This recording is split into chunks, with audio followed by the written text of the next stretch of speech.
Assalamu alaikum. Hello everyone. Welcome back to my new channel. I hope you are doing well by the grace of Allah. Today's class is going to be very important, especially for the student of JSC, SSC and ACC. So, I requested all of you to watch this video carefully till the end. I will explain everything step by step so that all of you can understand clearly. So let's get started. Hello viewers, আজকে আমি আপনাদের মাঝে আরেকটি video নিয়ে উপস্থিত হলাম। সেই ভিডিওটির নাম হচ্ছে আর্টিকেল। গ্রামারের একটি গুরুত্বপূর্ণ টপিক আর্টিকেল। এই আর্টিকেল থেকে বিভিন্ন রকমের competitive exam plus JSC, SSC এবং এইচএসসি যে পরীক্ষা আছে এই স্টুডেন্টদের জন্য আর্টিকেলটা খুবই গুরুত্বপূর্ণ। কারণ আর্টিকেল না জানা থাকলে গ্রামারের বিভিন্ন রকমের সমস্যার সম্মুখীন হতে হয়। সো এই জন্য আজকে এই আর্টিকেলের ক্লাসটি আপনাদের সামনে উপস্থাপন করার চেষ্টা করেছি। মূলত এই যে আপনারা দেখছেন আমি একটা শিট থেকে পড়াচ্ছি। এই শিটটা আমার নিজের তৈরি করা। আমি নিজে এটা তৈরি করেছি। এটা নিজের আমার হাতের লেখা। ওইটা আমি বিভিন্ন রকমের স্টুডেন্ট পড়াই। সো এই শিটটা আমি করেছিলাম। এজন্য ভাবলাম আপনাদের মাঝেও এই শিটটা শেয়ার করি। সো আজকে যে আমি আর্টিকেল ক্লাসটা নিব অত্যন্ত গুরুত্বপূর্ণ একটি ক্লাস। সো আমাদের টপিকের নাম হলো আর্টিকেল। বিশেষ করে যারা এসএসসি স্টুডেন্ট আছেন তাদের কিন্তু আর্টিকেল সম্পর্কে একটি গ্রামারই আছে। আর্টিকেলের মধ্যে তাদের ৫ নাম্বার বরাদ্দ আছে। সো আপনারা যদি একটু আর্টিকেলটা ভালো করে পড়েন তাহলে অবশ্যই আপনাদের অনেক উপকার লাগবে। সো শুরু করা যাক। প্রথমেই বলি যে আর্টিকেল শব্দের অর্থ কী, আর্টিকেল কাকে বলে এবং আর্টিকেল কী কী কাজে লাগে। সো আর্টিকেল শব্দের অর্থ হলো পদাশ্রিত নির্দেশক। দ্যাট মিন্স কোনো কিছুকে নির্দেশ করে, কোনো নাউনকে নির্দেশ করে, নাউন কয়টা আছে বা পরিমাণ বা কোনো কিছু নির্দেশ করাই হলো আর্টিকেলের কাজ। সো এই আর্টিকেল যখন কোনো একটা সেন্টেন্সের মধ্যে বসবে তখন সেই আর্টিকেলটা অ্যাডজেক্টিভের মতো কাজ করে। সো দেখেন ওই যে আর্টিকেল আমি লিখলাম যে আর্টিকেল কি A N the. So A N দাকে আমরা কি বলবো, আর্টিকেল বলবো। এই আর্টিকেলটা আবার একটা অ্যাডজেক্টিভ, দেখেন এই যে অ্যাডজেক্টিভ লেখা আছে। প্লাস এর অপর নাম হলো ডিটারমিনার শব্দের অর্থ হলো সংখ্যা, নির্দেশক, প্রতীক। সো ডিটারমিনার সম্পর্কে আমি একটু আমার গত পর্বে ক্লাসে একটু আলোচনা করেছিলাম। সো আশা করি ভিডিওটা যদি দেখেন ওই জায়গা থেকে তাহলে আরেকটু বুঝতে পারবেন। এখন বেসিক্যালি আর্টিকেলের অরিজিন বা উৎপত্তি কোথায় থেকে হয় এবং দেখেন আর্টিকেল মূলত আমরা আর্টিকেলকে দুই ভাগে ভাগ করতে পারি। সেটা হলো ইনডিফিনিট আর্টিকেল এবং ডিফিনিট আর্টিকেল। মানে লেখা আছে যে অরিজিন অফ আর্টিকেল, মানে আর্টিকেলের উৎপত্তি। আর্টিকেলকে আমরা দুই ভাগে ভাগ করব। একটা হলো ইনডিফিনিট আর্টিকেল, একটা হলো definite article. So indefinite article এবং ডিফিনিট আর্টিকেল আবার কাকে বলে? ইনডিফিনিট আর্টিকেল হলো অনির্দিষ্ট আর্টিকেল। যেমন এন এক, কোনো কিছু যদি একটি বোঝায়, মানে একটা সংখ্যা একটি কোনো কিছু বোঝায়, তখনই আমরা এ অথবা এন ব্যবহার করব। দ্যাট মিন্স ওয়ান শব্দের অর্থ কি? এ অথবা এন। মানে একটা যদি কোনো কিছু বোঝায় তাহলে আমরা আর্টিকেল এ অথবা এন ব্যবহার করব। আবার দেখেন দিস, দাস, দ্যাট, দোজ। ওই যে দেখেন চারটা কি আছে? ওই যে চারটা দিস, দাস, দ্যাট, দোজ। এই সবগুলাকে আমরা দি নির্দেশ করব। মানে কোনো কিছু এই যে দি নির্দিষ্ট করে কোনো কিছু বললে সেটাকে আমরা দি হিসাবে কল্পনা করবো এইগুলা। হ্যাঁ, ঠিক আছে। এরপরে দেখেন ডিফিনিট আর্টিকেল কাকে বলা হয়? নির্দিষ্টভাবে কোনো কিছু যদি কোনো ব্যক্তি বা বস্তুকে নির্দেশ করা হয় তখন এটাকে বলা হয় ডিফিনিট আর্টিকেল। যেমন দি, টি, ঠা, কানাকানি ইত্যাদি হলো ডিফিনিট আর্টিকেল। আচ্ছা, এখন একটা কথা বলি, আমরা অনেকে দি বলি আর অনেকেই দা বলি। এই ডিফারেন্সটা বুঝতে হলে আপনাকে অবশ্যই একটু একটা বিষয় ফলো করতে হবে। দেখেন আমি লিখে দিয়েছি, কখন দি বলবেন আর কখন দা বলবেন। যখন ভাওয়েল থাকবে ৫টা এ ই আই ও ইউ 5টা ভাওয়েল থাকবে, তখন আগে আপনি দি বলবেন, ঠিক আছে? আর যদি ভাওয়েল না থাকে, যদি কনসোনেন্ট থাকে, কনসোনেন্ট থাকলে আপনি দা বলবেন, ঠিক আছে? যেমন দা খ্যাট। আর যদি বলি ওইটা, হ্যাঁ, এই যে এ ই আই ও ইউ যদি থাকে তাহলে বলবেন দি, ঠিক আছে? তা দি অরেঞ্জ, ঠিক আছে? এইভাবে বলবেন। সো এখন আমরা ইউজ অফ এ এন এর ব্যবহারটা আমরা একটু ফলো করব। ক্লাসটা একটু বড় হবে, আপনারা যদি একটু মনোযোগ সহকারে শোনেন তাহলে অবশ্যই এই ক্লাস থেকে কিছু শিখতে পারবেন, এবং আর্টিকেলের যাবতীয় বিষয় আপনারা এই জায়গা থেকেই, এই রুলসগুলা থেকেই আপনারা পাবেন। পরে যে কোনো একটা বই নিয়ে যদি পড়েন, বইটা নিয়ে একটু নাড়াচাড়া করেন, তাহলে সহজে আর্টিকেল সম্পর্কে আর একটু ভালো ধারণা পেয়ে যাবেন। আর আপনারা একটু প্র্যাকটিস করবেন, ঠিক আছে? প্র্যাকটিস করলে আর একটু ভালোভাবে বুঝতে পারবেন। সো ইউজ অফ এ এবং এন এর ব্যবহার নর্মালি কি বলেন? নর্মালি সাধারণত এ এ হলো একটা, এ কোথায় বসে বলেন তো? যেমন consonant beginning word, that means consonant beginning word এর পূর্বে এ বসে। বিগিনিং ওয়ার্ড কি? সাপোজ মনে করেন প্রথমে একটা, ওই যে একটা সেন্টেন্স লিখলাম দেখেন, হ্যাঁ, ডাস্টার, ঠিক আছে? এর শব্দের শুরুতে যে অক্ষরটা আছে কি, ডি আছে না, এটা একটা কনসোনেন্ট। সো ন্যাচারালি সাধারণত এখানে আর্টিকেল বসবে। A duster, a laptop, a stick ইত্যাদি বসবে। এটা হলো সাধারণ নরমালি একটা নিয়ম, কিন্তু আর্টিকেল আসলে এইভাবে হয় না। আর্টিকেল উচ্চারণের ওপরে অনেক, প্রনাউন্সিয়েশনের ওপরে ডিপেন্ড করে কিন্তু আর্টিকেলটা বসে। আপনি ভাবতেছেন এখানে এ হবে, কিন্তু এ না, হয়ে গেল এন। এটা প্রনাউন্সিয়েশনের উপর ডিপেন্ড করে টোটালি। সো কিছু নরমালি যে কিছু বিষয় বা নিয়ম আছে, এটি হলো বেসিক একটা কথা। পরে যখন আর একটু ভিতরে যাব, হ্যাঁ, তখন আর একটু আপনারা ক্লিয়ার হবেন এবং বুঝতে পারবেন বিষয়গুলা কীভাবে করতে হয়।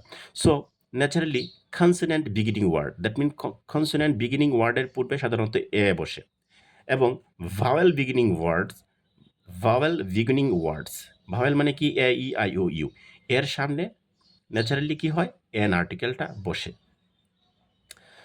ঠিক আছে? এতটুকু তো আপনারা বুঝতে পারছেন, হ্যাঁ? ভাওয়েলের ওয়ার্ডটা বসে। এখন উদাহরণ নিচে দেওয়া আছে, আমি আপনাদেরকে সব কিছু ভেঙে ভেঙে বলবো যাতে আপনারা সহজে বুঝতে পারেন, ঠিক আছে? এখন দেখেন, আচ্ছা, এই এক্সাম্পল একটা দেখেন, এক্সাম্পল তোকে বলছি যে এখানে কি হবে, কনসোনেন্ট আছে, দ্যাট মিনস এখানে হবে এ ডাস্টার। এন কনসোনেন্ট আছে, কনসোনেন্টের প্রথম অক্ষরটা ধরুন এল। সো আ ল্যাপটপ, আ স্টিক, সেমভাবে এরকম হবে।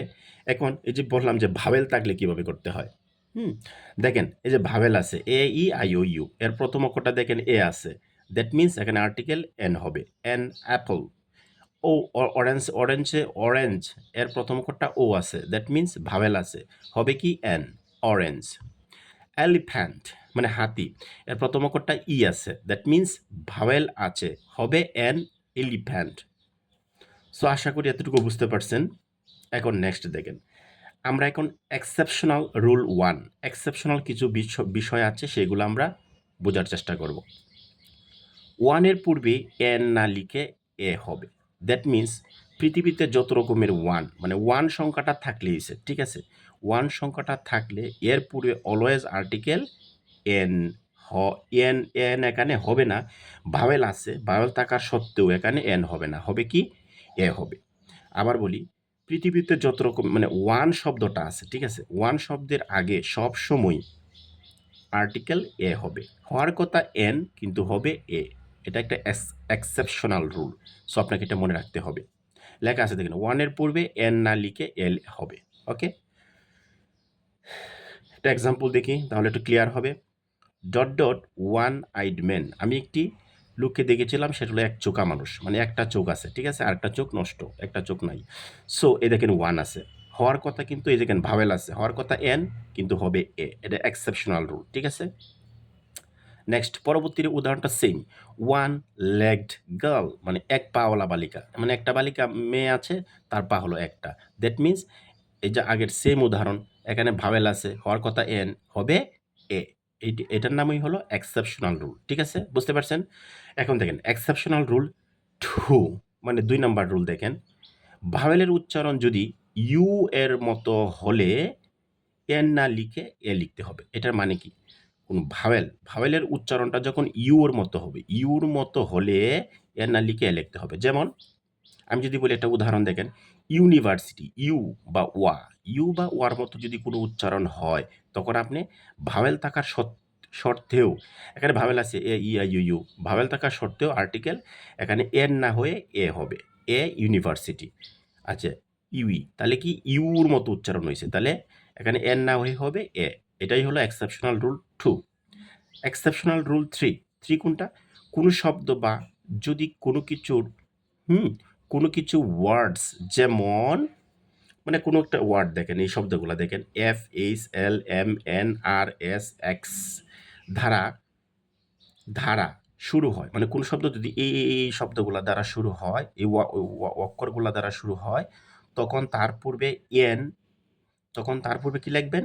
এন লিখবেন। আরেকটা কথা ফলো করেন, যে আপনারা দেখেন একটা বিষয়, যে এফ শব্দটা যা আছে, এগুলোর নাম হলো আসলে মূলত এগুলা আমরা অ্যাক্রোনিম বলি। কি বলি? অ্যাক্রোনিম। অ্যাক্রোনিম আমরা বলি।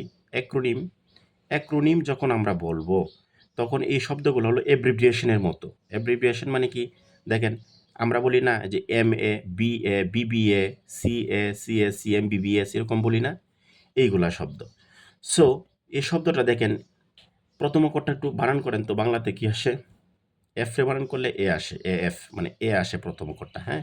এইচ বানান করলে এ আসে, এই এইচ বানান করলে এ আসে। দেন সবটি অক্ষর বানান করলে কিন্তু এ আসে, এন বানান করলে এ আসে, আর বানান করলে কিন্তু এ আসে না, এস বানান করলেও কিন্তু এ আসে, আর এক্স বানান করলেও এ আসে। দ্যাট মিন্স এটার মানে কি? এটার মানে হচ্ছে এই শব্দ ধারা শুরু হয়, তবে তার পূর্বে, হ্যাঁ, তার পূর্বে এন হবে। তার মানে কি দেখেন, এটার মানে হচ্ছে যখন এই শব্দ দ্বারা অ্যাক্রোনিম বা অ্যাব্রিভিয়েশন শুরু হবে, তখন এর আগে আর্টিকেল আপনি এন বসিয়ে দিবেন, চোখ অফ করে এন বসিয়ে দিবেন। আচ্ছা, লক্ষণীয় একটা বিষয় হচ্ছে যে প্রতিটি শব্দ এ দ্বারা শুরু, উইদাউট আর, ঠিক আছে? আর ছাড়া কিন্তু প্রত্যেকটি শব্দই বানান করলে এ আসে। সুতরাং এগুলি ধারা কোনো অ্যাক্রোনিম লিখলে আর্টিকেল এন হবে, এটা মুখস্থ করবেন। আর্টিকেল কি হবে?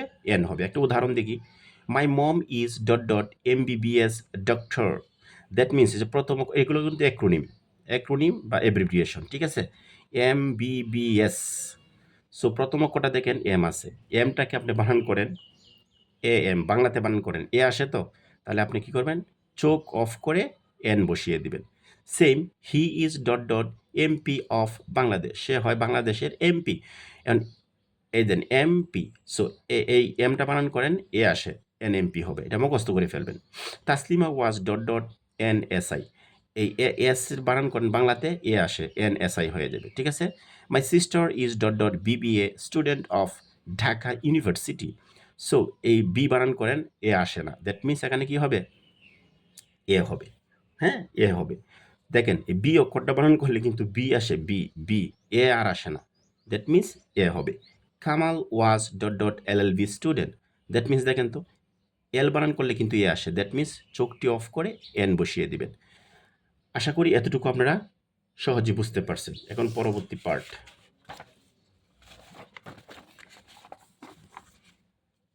ভিডিওটা একটু বড় হয়ে যাবে, সো আপনারা একটু দেখেন, কারণ সম্পূর্ণ ক্লাসটা তো আমি ওই জায়গায় তুলে ধরছি, ঠিক আছে? সো এই জন্য একটু আপনাদের কষ্ট হবে। আপনারা যদি একটু মনোযোগ সহকারে ক্লাসটা শুনেন, তাহলে এই আর্টিকেল সম্পর্কে একটু মোটামুটি ধারণা আপনারা ইনশাল্লাহ পেয়ে যাবেন। এখন দেখেন, ওই যে আগের পৃষ্ঠা বা আগের ইয়াতে আমি এ এবং এন এর ব্যবহারটা দেখিয়েছি। আজকে আমি দেখাবো আর্টিকেল দা অথবা দি এর ব্যবহার। সো ইউজ মানে ব্যবহার করবেন, অফ দা কখন আপনি দা ব্যবহার করবেন। 1 নাম্বার রুল। আচ্ছা, এই রুলটা জানার আগে একটা কাজ করবেন। নাউন চেনার কিছু উপায় আছে। কোনো শব্দের শেষে একটি প্রত্যয় থাকবে। কি থাকবে? প্রত্যয় বসে শব্দের পরে, আর উপসর্গ বসে শব্দের আগে। সেমভাবে প্রত্যয়ের কোনো নিজস্ব অর্থ নাই, হ্যাঁ? এর একবচন নাই, বহুবচন নাই, স্ত্রীলিঙ্গ নাই, পুল্লিঙ্গ নাই, কোনো কিছু নাই। এটা অতিরিক্ত একটা শব্দাংশ, যেটা শব্দের শেষে বসে নতুন একটা শব্দকে সংযোজন, বিয়োজন ইত্যাদি করে। প্রত্যয়ের কাজ হলো কি? একটা শব্দকে সুন্দর করা। হুম? সো এই যখন আপনি কোনো নাউন তৈরি করতে যাবেন, তখন এই শব্দগুলা যদি কোনো এই মূল শব্দের সাথে যোগ করেন, তখন সেটা নাউন হয়ে যাবে। নাউন চেনার উপায়।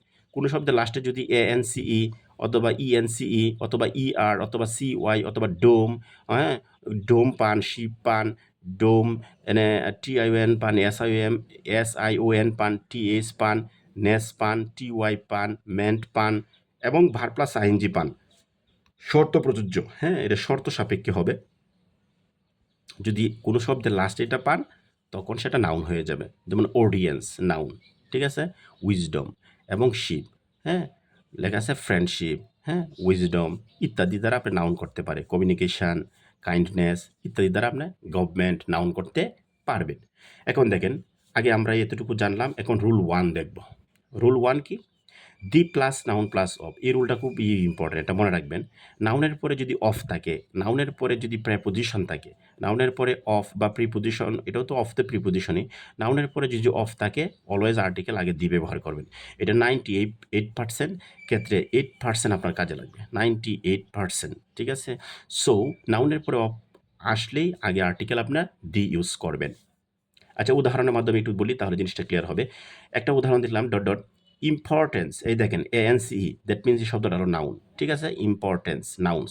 Importance of English can not be describe in a single sentence, মানে একটি সিঙ্গেল সেন্টেন্সে ইংরেজির বর্ণনা দিয়ে শেষ করা যাবে না। সো দেখেন এই শব্দটা নাউন, বুঝতে পারছেন, এরপরে অফ আছে, সো আর্টিকেল দি হবে এখানে, ঠিক আছে, দি অথবা দা আর্টিকেল হবে। সো নেক্সট উদাহরণ দেখেন, popularity of the actor is sky touching, মানে পপুলারিটি, জনপ্রিয়তা অফ দ্য অ্যাক্টরের, অভিনেতার, ইজ স্কাই টাচিং, মানে আকাশচুম্বী। দ্যাট মিনস এটা নাউন, নাউনের পরে অফ আছে, আগে আর্টিকেল দি ইউজ করতে হবে। সো আরেকটা উদাহরণ দেখেন, see, I I know a little about the elephant of this mixture, মানে এলিমেন্ট অফ দিস মিক্সচার, মানে আমি জানি, আই নো আমি জানি, লিটেল সামান্য পরিমাণে, জানি না বললেই চলে, অ্যাবাউট দ্য এলিমেন্ট, এটা উপাদানটা, অফ দিস মিক্সচারের উপাদানটা সামান্য পরিমাণে নেই মানে আমি জানি না, নেই বললেই চলে। দ্যাট মিনস এখানে দেখেন এই যে এলিমেন্ট, এটা একটা নাউন, নাউনের পরে অফ আছে, একটা প্রিপোজিশন কি আছে, অফ আছে, দ্যাট মিনস আগে দি হবে। আচ্ছা, অ্যাট দ্য এজ অফ, এই যে দেখেন এইজ আছে, এরপরে অফ আছে, আগে আর্টিকেল দি হবে, ঠিক আছে। At the age of 20 she met me first, মানে 20 বছর বয়সে সে প্রথমে আমার সাথে কি করেছিল, সাক্ষাৎ করেছিল। আচ্ছা, ব্যতিক্রম মানে exceptional, this is the go of the world, এটাই হলো পৃথিবীর নিয়ম। দেখেন দি এবং অফের মাঝখানে যা থাকবে কিয়ামত পর্যন্ত সব নাউন হয়ে যাবে, ঠিক আছে। এই যে গো কিন্তু ন্যাচারালি ভার্ব, কিন্তু এখানে নাউন হিসাবে ব্যবহৃত হয়েছে। This is the go of the world, এটাই হলো পৃথিবীর নিয়ম। রুল 2, রুল 2টা দেখেন, যদি আপনি ডিগ্রি পান, ডিগ্রি তো বেসিক্যালি 3 প্রকার, পজিটিভ, কম্পারেটিভ এবং সুপারলেটিভ। ডিগ্রি শব্দের অর্থ হলো তুলনা। যদি পজিটিভ ডিগ্রি হয় তাহলে কারোর সাথে তুলনা করবে না, সে একাই থাকবে। যদি কম্পারেটিভ ডিগ্রি হয় তাহলে দুইজনের সাথে তুলনা করবে, দুইজন ব্যক্তি বা বস্তুর সাথে তুলনা করবে। আর যদি সুপারলেটিভ ডিগ্রি হয় তাহলে দুইয়ের অধিক ব্যক্তি বস্তুর মতো তুলনা করবে। সো আজকে আমরা একটু এই রুলটা সম্পর্কে একটু বলি, পরে বিস্তারিত ডিগ্রি সম্পর্কে আমি একটা ক্লাস দেব, তাহলে বুঝতে পারবেন। এখন দেখেন, the plus comparative, dot dot the plus comparative, মানে যতই এবং ততই, এরকম সেন্সের ক্ষেত্রে, হ্যাঁ, কম্পারেটিভ ডিগ্রির আগে ন্যাচারালি দি হয়, এই দেখেন দি হয়, এবং এই সেন্টেন্সটা বোঝাবে যত এবং তত। সো কম্পারেটিভ ডিগ্রি চেনার উপায়, আমরা একটু কম্পারেটিভ ডিগ্রি চেনার উপায়টা একটু বলে দিই। কোনো শব্দের লাস্টে যদি ই আর থাকে তাহলে বুঝবেন এটা কম্পারেটিভ, ঠিক আছে। ই আর থাকলেই কম্পারেটিভ, যদি মোর থাকে তাহলেও কম্পারেটিভ, যদি লেস থাকে তাহলেও কম্পারেটিভ ডিগ্রি। একটা উদাহরণের মাধ্যমে বলি, দেখেন, দ্য সোনার দ্য বেটার, হ্যাঁ, দ্য ইয়ার আছে না, তা আগে দি, এটা কম্পারেটিভ ডিগ্রি। দ্য বেটার, ইয়ার আছে না, আগে দি ব্যবহার করবেন, ঠিক আছে। দ্য ক্লোজার দ্য বেটার, দেখেন দ্য ক্লোজার, ইয়ার আছে না, আগে দি, তো ইয়ার আছে না, আগে দি হবে, ইয়ার আছে তো বেটার, ইয়ার আছে আগে দি। So the more you read the more you learn, যত বেশি পড়বে তত বেশি কি করবে, জানবে। দেখেন এই যে মোর একটা কম্পারেটিভ ডিগ্রির, তাহলে আগে কি হবে, এটা দি হবে, সেম এভাবে, হ্যাঁ। রুল 3 দেখেন, দি প্লাস সুপারলেটিভ ডিগ্রি চেনার উপায়। এখন সুপারলেটিভ ডিগ্রির আগেও কিন্তু আর্টিকেল দি বসবে। সুপারলেটিভ ডিগ্রি কি, কোনো বাক্যের কোনো একটা ওয়ার্ডের লাস্টে যদি ইএসটি থাকে, অথবা মোস্ট থাকে, অথবা লেস্ট থাকে, অথবা দি থাকে, কি থাকে, দি থাকে, তখন ভাববেন এটা সুপারলেটিভ ডিগ্রির মধ্যে সেন্টেন্সটা আছে। যদি বা সেন্টেন্সটা সুপারলেটিভ হয়, চোখ অফ করে আপনি একটা দি বসিয়ে দিবেন আগে, সুপারলেটিভ ডিগ্রি আগে কি হয়, দি হয়। যেমন Suma is dot dot the cutest girl in my friend list, Suma আমার ফ্রেন্ড লিস্টের তালিকার মধ্যে সবচেয়ে কিউটেস্ট একটা, কিউট মিষ্টি একটা মেয়ে, ঠিক আছে। সো দেখেন ইএসটি আছে, দ্যাট মিনস সুপারলেটিভ ডিগ্রি, এর আগে আর্টিকেল দি হবে। এবং আরটা দেখেন, this is the most important, হ্যাঁ, পার্ট অফ দ্য স্টোরি, এই স্টোরির সবচেয়ে গুরুত্বপূর্ণ একটা অংশ। দেখেন মোস্ট কিন্তু সুপারলেটিভ ডিগ্রি, সো এর আগে আর্টিকেল দি বসছে। এখন আরেকটা দেখেন, I am the happiest person of the world, আমি পৃথিবীর সবচেয়ে সুখী মানুষ, নাকি হ্যাপিয়েস্ট মানে সুপারলেটিভ ডিগ্রি, সো আগে আর্টিকেল কি দি, দি ব্যবহার করা হয়েছে। দ্যাট মিনস কম্পারেটিভ এবং সুপারলেটিভ ডিগ্রির আগে আর্টিকেল দি বসে। এখন আরেকটা দেখেন, দি প্লাস সিঙ্গেল এক্সিস্টেন্স মানে একক অস্তিত্ব, পৃথিবীতে একক কোনো কিছু বোঝাইলেই আর্টিকেল আমরা দি ইউজ করব। সো দেখেন, একক বলতে কি, এর দ্বিতীয় কোনো রূপ নাই, যেটা আল্লাহ পাকে সৃষ্টি করেছে সেটা হলো একক। এর দ্বিতীয় কোনো যদি রূপ না থাকে তাহলে আর্টিকেল সবসময় দি ব্যবহার করবেন।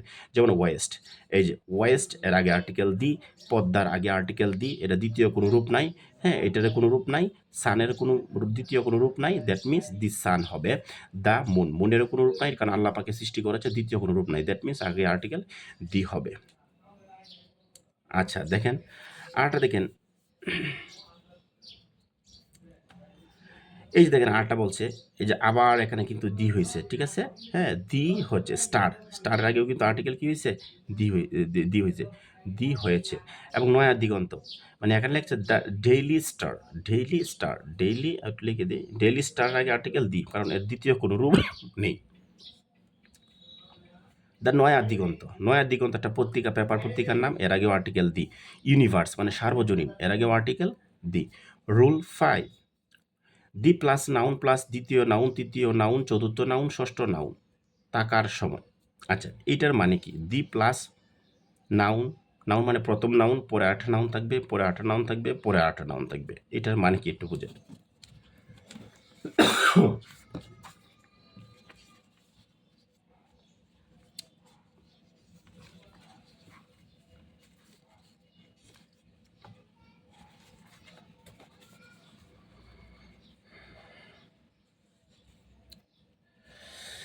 দি প্লাস নাউন প্লাস দ্বিতীয়, তৃতীয়, চতুর্থ নাউন। আচ্ছা, প্রথম যদি কোনো একটা নাউন একাধিকবার কোনো সেন্টেন্সের মধ্যে থাকে, তো প্রথমটার আগে দি হবে, এরপরে এটা তো নির্দিষ্ট হয়ে গেল, পরটি শুধু এ আর্টিকেল ব্যবহার করে দেবেন।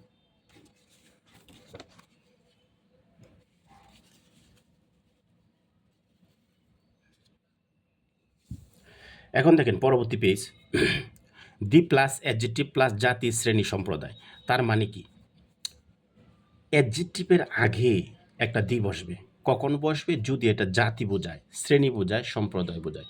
যেমন আমি যদি বলি যে ফায়ার্স, তাহলে দি ফায়ার্স মানে একটা ধার্মিক জাতিরা, দ্য ফোর গরিব জাতিরা, দ্য রিচ ধনী জাতিরা, একটা জাতি বোঝাইলে তখন আর্টিকেল আবার অ্যাডজেক্টিভ আগে দি হয়ে যাবে। উদাহরণ দিলে আর একটু ক্লিয়ার হবে।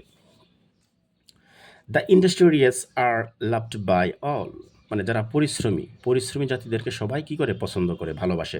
তো ইন্ডাস্ট্রিয়াস শব্দটা একটা অ্যাডজেক্টিভ, এই যে ও ইউএস আছে, ও ইউএস থাকলে কি হয়, একটা অ্যাডজেক্টিভ হয়, তাহলে ওইটার আগে একটা আর্টিকেল দি বসছে, তখন একটা জাতি বোঝাইতেছে, কি বোঝাইতেছে, একটা জাতি হয়ে গেল, হ্যাঁ। তো জাতি হলে আর্টিকেল দি বসবে। আর the poor are sometime happier than the rich, the poor গরিবেরা আর সামটাইম মাঝে মাঝে হ্যাপিয়ার সুখী হয়, দেন রিচ ধনির চেয়ে, ঠিক আছে। তো দেখেন, এই যে পোর, পোর শব্দটা কি, এটা অ্যাডজেক্টিভ, এর আগে একটা আর্টিকেল দি বসবে, ঠিক আছে। সেম এই যে রিচ শব্দটা কি, এটা অ্যাডজেক্টিভ, এর আগে একটা কি দি হবে, দ্য রিচ ধনীরা, ঠিক আছে। এখন দেখেন, the the lazy suffer a lot, মানে যারা অলস, কোনো কাজ করে না, তারা কি করে, পরিশেষে অনেক জীবনে ভোগ করে, কষ্ট ভোগ কি করে, ভোগ করে। সো ফোর একটা অ্যাডজেক্টিভ, এর আগে একটা আর্টিকেল দি বসছে। So the lazy suffer a lot, lazy মানে অলস, তো এটাও কি দিবেন, একটা দি ব্যবহার করবেন, কারণ এটা অলস জাতি। The English are happy in the world, পৃথিবীতে ইংলিশ জাতিরা কি, সুখী। দ্যাট মিনস ইংলিশ একটা জাতি, এটা কিন্তু সাবজেক্ট না, সাবজেক্ট হলে কিন্তু আর্টিকেল বসতো না, ক্রস আর্টিকেল বসতো, ঠিক আছে। সো যেহেতু এই আর্টিকেলটা একটা জাতি বোঝাইছে ইংলিশটার দ্বারা, তখন আর্টিকেল দি হয়ে যাবে। এখন দেখেন রুল 7, ক্রস প্লাস নাউনের সমগ্র অংশ, এটার মানে কি বলেন তো, ক্রস প্লাস নাউনের সমগ্র অংশ। আচ্ছা, কিন্তু দি প্লাস উক্ত নাউন সমগ্র জাতি থেকে পৃথক অংশ বোঝাইলে। আচ্ছা, নাউনের সমগ্র অংশ, কোনো একটা নাউন যদি সমস্ত এলাকা বা এরিয়া জুড়ে বিস্তার করে, হ্যাঁ, তখন কোনো নাউনটা যদি সমগ্র এলাকা বা সব জায়গাতে এই জিনিসটা আছে, তখন এই আর্টিকেলটা ক্রস হয়ে যাবে। কিন্তু ওই নাউনটা যদি উক্ত জায়গা থেকে একটু পৃথক অংশ বোঝায়, মানে সামগ্রিকভাবে পৃথকভাবে বোঝায়, তখন আবার আর্টিকেল দি হয়ে যাবে। একটু উদাহরণ বলি তাহলে ক্লিয়ার হবে। উই নো দ্যাট, আমরা জানি যে the another water name of, হ্যাঁ, the another name of water is life. এটা হলো সামগ্রিক অংশ। আচ্ছা দেখেন তো, আমরা জানি যে দ্য অ্যানাদার নেম, অন্য একটা নাম, অফ ওয়াটার ইজ লাইফ, পানির অপর নাম হলো জীবন। ঠিক আছে, আমরা বুঝলাম পানির অপর নাম কি জীবন। এখন একটা বিষয় ফলো করে, এই যে ওয়াটারটা আছে, হ্যাঁ, ওয়াটার অর্থ পানি, এটা কি কাউন্টেবল নাকি আনকাউন্টেবল? অবশ্যই এটা আনকাউন্টেবল, কারণ এটা গণনা করা যাবে না। সো আনকাউন্টেবল নাউনের আগে সবসময় আর্টিকেল ক্রস ব্যবহার করবেন। এই যে একটা ক্রস। এখন কখন ক্রস ব্যবহার করবেন? এই পানিটা বলছে যে বলতেছে, হ্যাঁ, এই পানিটা কিন্তু সামগ্রিক পানি, সব জায়গায়, পৃথিবীর সব জায়গার মধ্যে আছে, বিস্তার আছে। এটা কিন্তু নির্দিষ্টভাবে বলা নাই যে পদ্মার পানি, যমুনার পানি, অমুক জায়গার পানি। নির্দিষ্ট করে বললে আবার আর্টিকেল ক্রস হবে না। আনকাউন্টেবল নাউনের আগেও আর্টিকেল ডিউ হয়ে যাবে। এখন যেহেতু এটা সামগ্রিক, সকল জায়গায় এই পানিটা আছে, এই যে লেখা আছে দেখেন সামগ্রিক পানি। সামগ্রিক বোঝালে আর্টিকেল আনকাউন্টেবল নাউনের আগে আর্টিকেল ক্রস হয়ে যাবে। কিন্তু উই নো দ্যাট, আমরা জানি যে the water in the Padma is getting polluted, পদ্মার পানি দিন দিন দূষিত হয়ে যাচ্ছে। এখন দেখেন, এখন কিন্তু সামগ্রিক পানি থেকে সকলের সামগ্রিক, হ্যাঁ, পানি থেকে একটু ভিন্ন, মানে এটা নির্দিষ্ট এলাকার পানি। তখন আবার আর্টিকেল দি হয়ে যাবে। দেখেন, যে ওয়াটার আগে কিন্তু আর্টিকেল দি হয়ে গেল। কেন হয়ে গেল? কারণ এই যে বলছে দ্য পদ্মা, এটা নির্দিষ্ট পদ্মার পানিকে বলা হয়েছে, হ্যাঁ, তাই আর্টিকেল দি হয়ে গেল। সো ওয়াটারের আগে অনেক সময় আর্টিকেল ক্রস হয়ে যাবে, আবার দিও হয়ে যাবে। যদি সামগ্রিক অংশ থেকে পৃথক অংশ বোঝায়, তখন আপনার আর্টিকেল দি হয়ে যাবে। আর যদি সামগ্রিক অংশ, সব জায়গায় এই পানিটা আছে এরকম বোঝায়, তখন আবার আর্টিকেল কি হবে? ক্রস হয়ে যাবে। বুঝতে পারছেন? আচ্ছা, আরেকটা দিকে, এবং আনকাউন্টেবল যেসব নাউন আছে, ঠিক আছে, আনকাউন্টেবল নাউনের আগে কিন্তু আর্টিকেল ক্রস হবে। যদি আনকাউন্টেবল নাউন, মানে এটা মনে রাখবে সবসময়, আনকাউন্টেবল যেগুলো গণনা করা যায় না, এগুলোর আগে আর্টিকেল কি হয়? ক্রস হয়। এখন আরেকটা দেখেন, honesty is the best policy, এটা সকলের সামগ্রিক সততা। দ্যাট মিনস, অনেস্টি মানে কি? সততা। এটা কি ধরতে পারবেন, সইতে পারবেন? না, স্পর্শ করতে পারবেন না। এটা হলো আপনি উপলব্ধি করতে পারবেন। সো এটা এটা কি নাউন বলেন তো? অনেস্টি, অনেস্টি কি নাউন বলেন তো? Abstract noun. অ্যাবস্ট্রাক্ট মানে যেটা ধরা যায় না, ছোঁয়া যায় না, গোনা যায় না, ঠিক আছে, কিন্তু উপলব্ধি করা যায়, তাকে বলে অ্যাবস্ট্রাক্ট নাউন। সো এই অ্যাবস্ট্রাক্ট নাউনের আগে আর্টিকেল কি হবে? ক্রস হবে। হুম, কারণ এখানে দেখেন একটা বিষয় ফলো করেন, সকলের সামগ্রিক সততা, and honesty is the best policy. N যদি আমি বলতাম honesty of the Kazi Nazrul Islam, তখন কিন্তু কাজী নজরুল ইসলামই সততা বোঝাইতো। এমন তো বলে নাই, তখন নির্দিষ্ট হয়ে যেত, তখন আবার এই যে নাউনটার আগে, এটার আগে আবার দি হয়ে যেত, বুঝছেন? কিন্তু এখানে তো বলে সামগ্রিক সকলের সততা বলতেছে, তখন আর্টিকেল ক্রস হয়ে যাবে। কিন্তু যদি বলি দ্য অনেস্টি অফ দ্য হজরত উমর রাদিয়াল্লাহু আনহু ইজ রিমার্কেবল, হজরত উমর রাদিয়াল্লাহু আনহুর যে সততা, সেটা অবশ্য, মানে এটা মানে সকলের কাছে এটা স্মরণীয়, তখন আবার দি হয়ে যাবে। আবার এই সেন্সেও বুঝতে পারেন, অনেস্টি পরে অফ আছে, মানে নাউনের পরে অফ আছে, আগে আর্টিকেল দি হবে, এভাবেও বুঝতে পারেন। সো পরেরটা দেখি। নেক্সট দেখেন, এটা হলো প্রপার নাউন, এটা হলো কি দেখেন, cross plus proper noun plus river plus কি বলেন তো? River plus the plus proper noun. তার মানে কি? কম গুরুত্ব এবং অধিক গুরুত্ব, যদি তুলনা বোঝায়। দেখ, আমি যদি বলি, যেমন নজরুল, নজরুল কি বলেন তো? এটা প্রপার নাউন না? প্রপার নাউনের আগে সবসময় ক্যাপিটাল লেটারটা হয়, এটা মনে রাখবেন, ঠিক আছে? তো Nazrul is the Byron of Bangladesh, বাংলাদেশের, হ্যাঁ, নজরুল হলো কি? বাংলাদেশের একজন ভাইরন অফ বাংলাদেশ, ঠিক আছে? সো নজরুল একটা প্রপার নাউন। সো আমি যে বলছি প্রপার নাউনের আগে আর্টিকেল ক্রস, এই যে ক্রস দিয়ে দিলাম। এবং দেখেন আবার এই সূত্রটা একটু ফলো করেন, দেখেন এই যে ক্রস, প্রপার নাউন, এই যে ভিভার মানে এটা ভিভার, ঠিক আছে, এই যে একটা দা, এই যে একটা দা, এরপরে হইলো আবার প্রপার নাউন, দেখছেন, এই যে প্রপার নাউন, হ্যাঁ, এরপরে হইলো অফ বাংলাদেশ। তো এই যে সূত্রটা লিখলাম, হ্যাঁ, এই সূত্রটা অনুসারে কিন্তু এটা হয়েছে, ঠিক আছে? তো দেখেন, এখন প্রপার নাউনের আগে আর্টিকেল দিলাম আমি ক্রস, ঠিক আছে? এরপরে দেখেন আরেকটা প্রপার নাউন আছে, আর্টিকেল আমি দা ব্যবহার করলাম, এই যেটা প্রপার নাউন, দেখছেন? আবার এভাবে বলতে পারেন প্রপার নাউনের পরে অফ আছে, সো আর্টিকেল দি হবে, এটাও বলা যায়, ঠিক আছে? সো আরেকটা দেখেন, এখানে আবার দিলাম cross. Jatrabari is the new work of the city country, মানে যাত্রাবাড়ি হলো একটা নিউ ওয়ার্ক। নিউ ইয়র্ক মানে কি? New York. হ্যাঁ, নিউ ইয়র্ক হলো যাত্রাবাড়ির একটা, মানে বলতেছে দেখুন, Jatrabari is the New York, Jatrabari হলো New York of this country, এই দেশের যাত্রাবাড়ি হলো কি একটা নিউ ইয়র্কের সাথে তুলনা করা হলো। ঠিক আছে? সো যাত্রাবাড়ি প্রপার নাউন, আগে আর্টিকেল ক্রস, এবং নিউ ইয়র্ক, হ্যাঁ, এটা একটা প্রপার নাউন, এরপরে অফ আছে, আগে আর্টিকেল দি হবে, কারণ তুলনা করা হয়েছে তো, এদের না তুলনা, তুলনা করা হয়েছে। সো এরকম হলো। এখন দেখেন, অনেক সময় possessive case, subjective, objective, possessive, তিনটা ফর্ম আছে। হ্যাঁ, এটার মধ্যে যে পসেসিভ কেস, যদি পসেসিভ থাকবে ইজি, অর্থাৎ my, our, your, her, their, etcetera, এর পরিবর্তে অনেক সময় আর্টিকেল দি বসে। যেমন কিভাবে হয়? শি লস্ট হার ফাদার, সে তার পিতাকে হারালো। এট হার চাইল্ডহুড, আমি কিন্তু বলতে পারতাম হার চাইল্ডহুড, ঠিক আছে, তার শৈশবকালে হারিয়েছিল। সো এই যে দেখেন পসেসিভ কেস আছে, একটা পসেসিভ আছে, তো পসেসিভের পরিবর্তে আপনি ইচ্ছা করলে দিও ব্যবহার করতে পারেন। So we should work together, আমরা একত্রে কাজ করব, for our bet, our country, আমাদের দেশের জন্য আমরা কি করব? একত্রে কাজ করব। এটা দেন একটা পসেসিভ কেস। সো পসেসিভ যেহেতু আছে, হ্যাঁ, এটা পসেসিভ যেহেতু আছে, সো এই পসেসিভের পরিবর্তনের সময় আমরা দা ব্যবহার করতে পারি, দ্য কান্ট্রি। ঠিক আছে? দ্য কান্ট্রি ব্যবহার করতে পারি। সো নেক্সট, সে কিকড মি, সে আমাকে কিকড মারলো, হুম, বা ধাক্কা দিল, ইয়া দিল, হ্যাঁ, অন মাই হেড, আমার মাথার উপরে কিকড করলো। ঠিক আছে? সো এই মাইডার পরিবর্তে দিও ব্যবহার করতে পারেন। এই হলো আজকের আর্টিকেলের সম্পূর্ণ ক্লাস। সো ক্লাসটা কেমন হলো জানি না, কিন্তু আপনারা একটু মনোযোগ সহকারে ক্লাসটা দেখেন। হ্যাঁ, আশা করি আমি ওই ক্লাসের মধ্যে যতটুকু তথ্য দিয়েছি আর্টিকেলের, এতটুকুই যদি আপনারা পড়েন, তাহলে আর্টিকেল সম্পর্কে ভালো একটা জ্ঞান আপনারা ইনশাল্লাহ পাবেন। এই আর্টিকেলের রুলগুলো একটু ভালো করে পড়ে আপনারা বাসায় বই থেকে একটু প্র্যাকটিস করবেন এবং এই সূত্রগুলো অ্যাপ্লাই করার চেষ্টা করবেন, তাহলেই দেখবেন আর্টিকেলটা আপনার কাছে অনেক সহজ মনে হবে। So keep practice and you will improve day by day. If you found this class help, don't forget to like, share, and subscribe. Thank you for your attention. See you in the next session. ধন্যবাদ।